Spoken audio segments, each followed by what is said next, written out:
Greetings, Tauvar, and welcome to another episode of the Tau Detachment Breakdown post-September Balance Dataslate. Now, we've discussed Kion, we've discussed Montcar, the traditional two detachments of Tau. It's now time to have a look into one of our newer detachments that was added by GW later down the line of 10th edition, which I don't think has had a really good run, simply because, I think it's not been as powerful or as well received from some of the veterans and the people that played Tau for a long time. And it seems to have struggled performing in various kind of places around the world, specifically WTC. And when you look at the data, you'll see that Experimental Prototype Cadre has been quite low on the performance versus, say, Kion or Montcar, some of the more popular detachments. But you are seeing some early success around UKTC. And I know there's a low amount of games, but I think the last time I checked, EPC, as it's known, was around about 60%, but it's a low amount of games because the certain abilities that you can gain through stratagems and enhancements have actually been really good on that terrain format.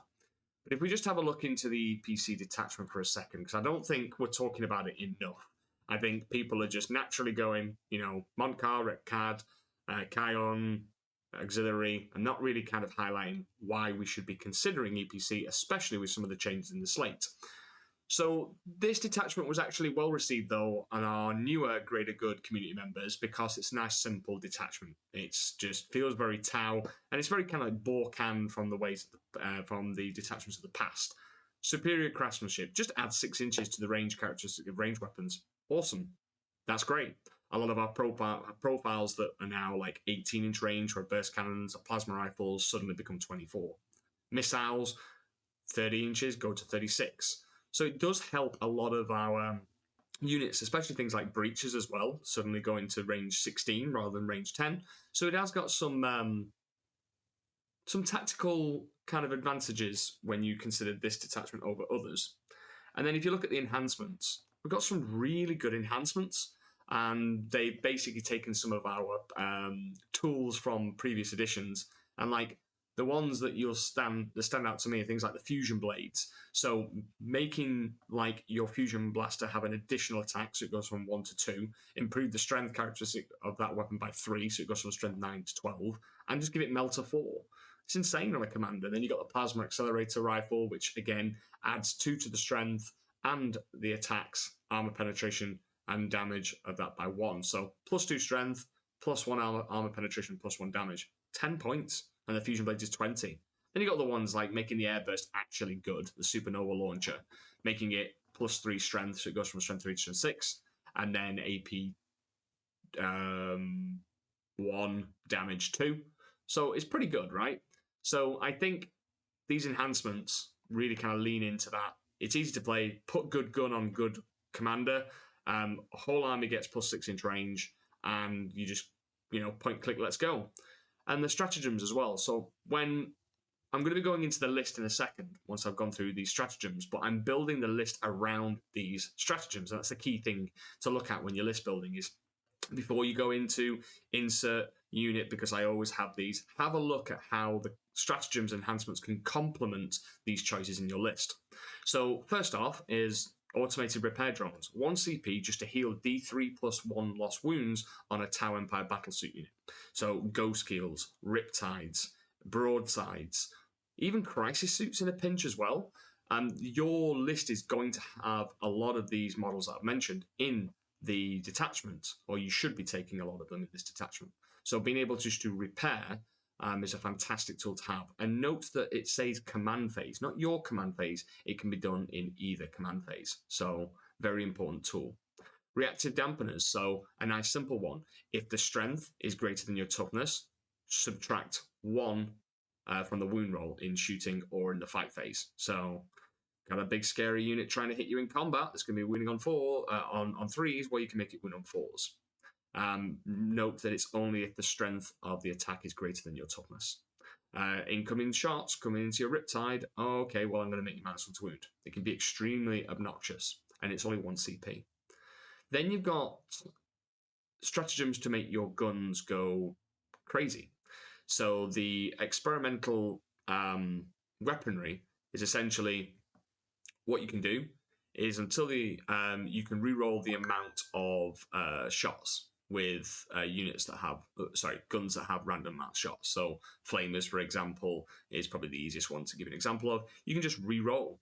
So if you've got a unit of Flamer Star Scythe and you just go 66, you can re-roll whichever ones you want. And then you've got the experimental ammunition and the threat assessment analyzer. So I think this is really great for things like broadsides, crisis suits, because you can suddenly just make your guns hit a breaking point that they don't normally have access to. Like, for example, missile pods at strength 7. If you want to get them to strength 8, you can spend this stratagem and they suddenly get +1 strength. So missile pods being able to wound T4 Marines, and we're going to see a lot of those, especially in like Berserks, Crusader Bricks, anything like that profile. And then if you really want to, you need it to be more damaging, then you just spend the same stratagem, but you give yourself hazardous to gain +1 strength and +1 AP. So yes, it's going to hurt you back, but in that like moment where you need to guarantee something's dead, you can just go, I'm going to double click, get both benefits and hazardous. So the next stratagem works in the exact same way that I mentioned about the experimental ammunition, and you choose either sustained or lethals. You can have both, but you gain hazardous. Now, lethals and sustained on units that are maybe low quantity of shots. So take rail broadsides. You have, let's say, a unit of 2. You will have a total of 4 rail shots and 2 once per game seeker missiles. And their role is to down enemy tanks and big monsters. Well, because I'm going to be guiding with the unit that grants me reroll 1s to hit and wound, aka the stealth suits, I want to make sure every hit counts.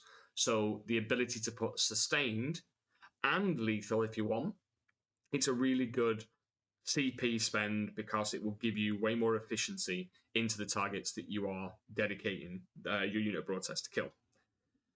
But anything with rerolls to hit is going to really love having sustained or lethal. So you look at your crisis battlesuit teams, and the crisis battlesuit teams have just got cheaper. The 2 ones that you want to consider in this detachment, Sunforge and missile or plasma fire knife teams. Now, being able to give them sustained or lethal or both gives you that element of Kion and Montcar, and you can just have it both if you give yourself hazardous. So again, you can get more bang for your buck out of these finite teams. And as they're only 120 points, and then you put an Enforcer Commander on there, it's 200-point package, you can make this unit punch up into almost anything at a click of a button and a spend of a CP. And then finally, we have a really important stratagem. This is where I think the detachment is performing well on, say, UKTC, and could even perform well on GW. The reason you don't see it being played a lot of on Games Workshop terrain is because the Kion and the Montcar just do it better. But NeuroWeb System Jammer is effectively giving you loan up 18 for your crisis team. So you can have them exist in the open rather than trying to hide. As long as you're pre-measuring your threat ranges, they'll loan up 18. So for me, you're going to be building a list around the damaging stratagems that I've mentioned, particularly the experimental ammunition and the threat assessment analyzer. You're going to be building around the loan up crisis team for 1 CP, and then the -1 to wound that can be added to any of the suits or your big stuff like Riptides or Ghost Kills. And then automated repair drones is a situational one where you can actually heal some wounds to make it even more annoying to your opponent to try and deal with some of these threats. So with that in mind, let's go straight into the list that I've got for you today. Now, let me just load it up. Give me 1 second.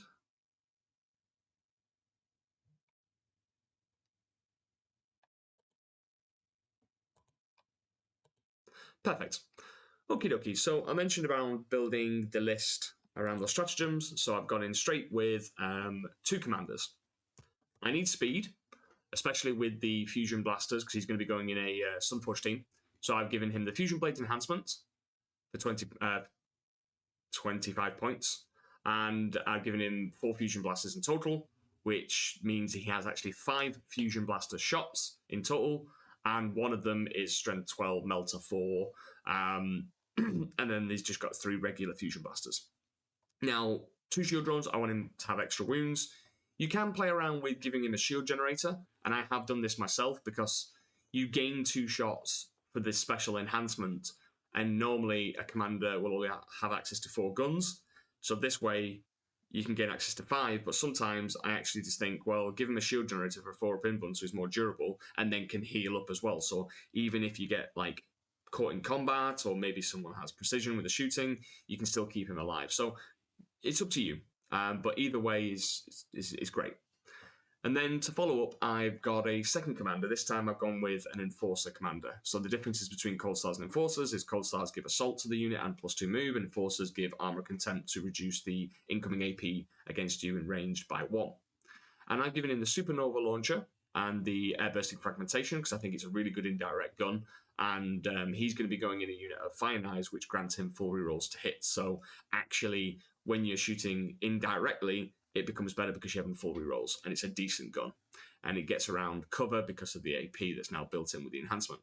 And then he's got 3 missile pods, Marker Drone, Shield Drone, and that's him. Nice, cheap character that has a particular role to play, and I'll go into that in a second when I go into the Crisis Suits. So then infantry. Now, I had to make a certain decision in terms of lowering the amount of infantry in this list, but I think with the way that the rest of the list is constructed, it's not going to be too much of an issue because, spoiler, we've got Ghost Keels in here. So we have a Croup Carnival squad for obvious reasons. The sticky early game kind of screening, it's a fantastic tool and it should be in every list. Then we've got 2 Pathfinder teams, one with a recon drone, one with a grav drone. So the recon drone infiltrates, and as they have innately a scout move of 7, means that they can infiltrate and then scout move to safety. And then you give them the 3 iron rifles. And obviously the team leader guy has 2 gun drones because why not? And then a second Pathfinder team has the exact same loader, except that the recon drone is a grav inhibitor drone, just to make your opponent work for their charges, because it bestows a -2 to charge against said unit. Then I've actually gone with 3 stealth teams. Now, I was contemplating having a third Pathfinder team, but the way that the points worked in this list, it would have put me over by like 5 points. So I was like, okay, fair. We'll have 3 stealth suits, because actually 3 stealth suits here, because you're going to have lots of units that are going to want those reroll 1s to hit and 1s to wound, it made sense to put an additional stealth suit team in the Experimental Prototype Detachment, whereas usually you can get away with 2. So on the same Fusion Blaster, Marker Drone, Shield Drone. I'll need to put that Shield Drone on there because for some reason it has not been put on. Let me just delete that, duplicate. So you have a Marker Drone, Shield Drone, and the team leader with the Fusion Blaster and the Battlesuit support system. So now we're going to get into the thickness of the list, the main damage dealers. So as you've probably guessed with the thumbnail, broadsides. Broadsides are fantastic in this detachment. 2 reasons. They love the stratagems, and they don't care about double-clicking the stratagems that give you hazardous, because broadsides have a 4-up feel no pain versus mortal wounds. And when you roll a 1 on your hazardous checks, you take 3 mortal wounds. So the broadsides will have a defense against pushing the button to get both the benefits of either +1 strength and AP, or lethals and sustained. And with a quantity of shots that comes from one of these broadside teams, the ones with the high yield missile pods, it's fantastic. Some high yield missile pods, the difference is that they are basically 6 shots each. So there's going to be 12 shots that are strength 7, AP 1, 2 damage. You can ignore cover, but then suddenly being able to go, I'm now strength 8 and AP 2, twin linked, so they're re-rolling wounds, means that you're going to be hitting on 3s, re-rolling 1s, and on top of that, twin linked with 8, 2, 2, which is a fantastic breakpoint. And because I don't need the Seekers on there, I've gone with Smart Missile Systems, so they become strength 6, AP 1, ignoring cover as well, a nice little breakpoint. And then I've got the weapon support system on there, so they ignore modifiers. So even if they're tagged in combat, they don't care. They ignore smoke, they ignore stealth, and there's going to be some units out there that will have stealth or ability to be -1. Take the Raven Guard, for example. If you're targeting a Raven Guard unit outside of 12, they have stealth and benefit of cover. Well, we strip cover, and we don't care about your minuses to hit because of the weapon support system. So then on the counter side, we have the broadsides with the heavy rail rifles, seeker missiles, and weapon support system. So this is your dedicated, if I want a tank dead, I'm going to delete a tank. You've got 4 rail shots, 2 once per game seekers, then you've got the missile drones as well, which I forgot to mention in the other broadside team, which is a total of 8, 7-1-2, but with that stratagem would become 8-2-2. So it's a lot of damage twos in quantity. And if you didn't need the extra AP, you could always do lethal and sustained with them. So you can see where I'm going with this. It's mass quantity of shots that can easily become quality shots with the support of a stratagem.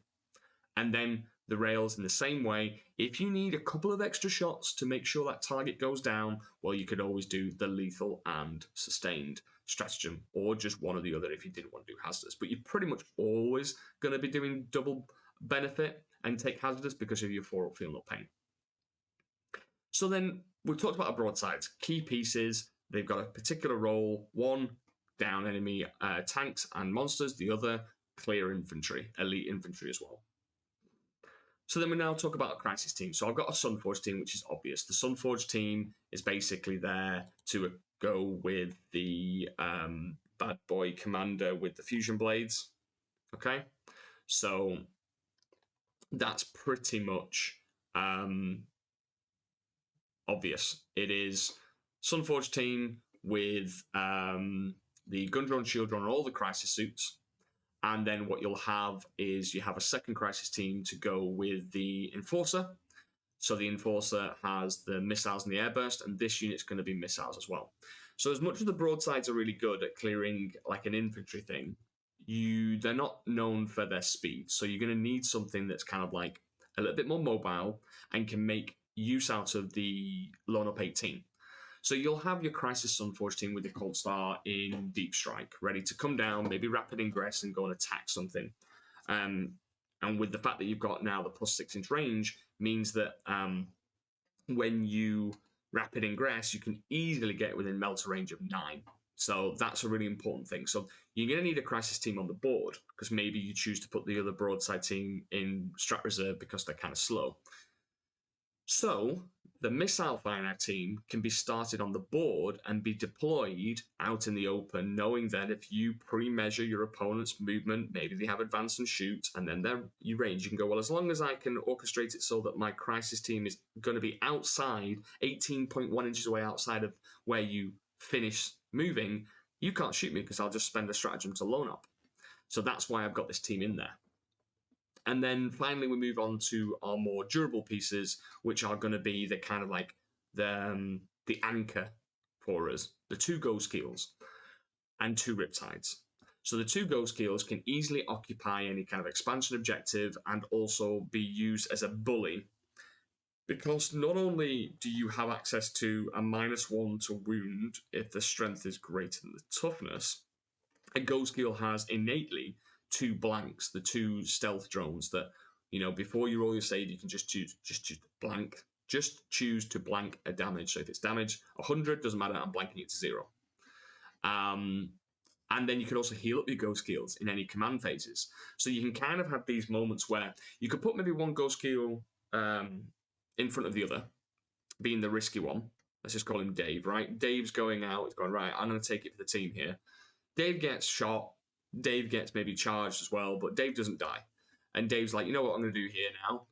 I'm going to retreat, because if I don't, I'm going to die, guys. So then Jeff, the other Ghost Keel, goes, no worries, buddy. You run back. I'll move forward. And then Dave just spends a couple of stratagems to heal up again. And then when Jeff's taken all the damage and be like, I need to retreat now, Jeff runs away and Dave replaces where Jeff was. And you can keep that going. Yes, it is CP intensive, but this is the things that you can do with multiple Ghost Keels. And that, if an opponent doesn't realize that's what you can do, they can go to try and commit to kill a Ghost Keel. And if they do not kill a Ghost Keel, they're never killing a Ghost Keel. So I think having 2 of these is great. And then to follow up, you've got the Ghost Keel's big brothers, 2 Riptides. So Riptides have naturally the 4-up invuln, toughness 9, 2-up save. So they have the invuln, whereas the Ghost Keels don't. Ghost Keels have the blanks. So having 2 of each is great. They can complement each other very well. Ghost Keels can bait the opponent out. Riptides can come out then and deal with the immediate threats in front of you. So in this list, you've got two dedicated anti-tank units, the Sunforge and the Rail Broadsides. You've got 2 Riptides that can help go into transports as well now, with the added bonuses to their strength from the Slate. You've got 2 Ghost Keels that can hunt down elites, distract, be a distraction carnifex, and also deal with infantry as well. And then you've got your missile broadsides, so clearing infantry, and then you've got your missile fire knives, clearing infantry, and can also, both of these units can punch up into elites. And then you've got your Pathfinders, your crew, your guiding units. So I think overall, this detachment can be good. And with a list like this, it is very much aggressive. So I think what you need to do with EPC, so Experimental Prototype Cadre, is your game plan isn't as aggressive as Montcar, where you are not storming into the enemy's lines and getting up close and personal. What you're doing in EPC is saying, we draw a line in the middle of the battlefield. If you come past this line, you die. So I'm never going to come into you, so I'm not trying to deny you primary and things like that, but I'm going to hold down my primary, and anything you put in the mid-board or that enters into my deployment, well, my half of the board, will get ruined. If I want it removed, it will get removed. So I think that playstyle needs to be implemented from the get-go. Don't be pushing early and then thinking, oh, actually, this is not working, so I'm now going to retreat. You just wasted resources and put yourself in harm's way. So I think you really need to factor this in terms of your game plan. And the game plan and stuff is like, I always talk about this in the faction focus stuff, like having a battle plan and knowing your factions, which I suppose is a nice segue to remind you again that the faction focus part of the Discord is popping. People are loving it, and it's all there available to you should you join the Puretide program on the Pathfinder level. Now, the other thing as well is that with all this talk about giving you giving you kind of like a review of each detachment, we're having great conversations at the moment in our detachment section. So we're talking about EPC currently on this call. So, you know, I've already shared some other lists and people are already like having their own versions as well. And we're talking about how we can make use out of the new Balance Dataslate changes with EPC. And obviously then if you want to go over to my commanders lists, like I said before, I've written so many lists recently, and you've got some extra spicy lists in the Experimental Prototype September Slate 2025 section of this Discord. And if you want access to that, you just have to sign up to a minimum of the Pathfinder level. Now, to finalize this, what I would say is if you're considering EPC, there are a few ways that you can go. I personally feel this style of play with Ghost Kills, Riptides, and Broadsides is very good, but you are a little bit low on your infantry screens, and that can become a problem, especially if the meta is going to go quite aggressive in combat. So there are ways of you mitigating this and making your list stronger if that's something that you're struggling to deal with. And you can go down the route of more breaches, more infantry. Let's say if you dropped a Ghost Kill, that's 160 points. You could get, for example, you could drop, what I would probably recommend is, because you have the stealth suits, the extra stealth team, you could drop, this list was 2,000 points. If you dropped a Ghost Kill and you dropped a stealth suit team, that's 240 points. That could be 20 breaches, then you got 40 points left. You could remove the airburst fragmentation launcher from the enforcer, and that would give you let's have a look. Minus 15 gives you 55 points left, which could just be a Cadre Fireblade. So then you could have 20 breaches, a Cadre Fireblade, and you got a bit more infantry in there. So that would be 2 Pathfinders, 2 stealth, and 20 breaches and you get 10 crews. So that's the way I would do it if you were looking for an alternative to help you with that incoming combat meta. But if you just want to go gung-ho and be aggressive, then the list that I've just showcased is the one for you. I will provide, obviously, the list in the description below, and hope you're enjoying these videos. I am kind of working through them as fast as I can, but trying to give you the good quality content that you're after before the LGT list submission on Sunday. So Retaliation Cadre will be coming out either later this evening or Sunday. And then I'm going, even though I said on my previous video that I'm the one about Montcard that I wouldn't have time to do auxiliary and crew, I am trying to get that in there as well because I want to be able to provide insights on every single detachment.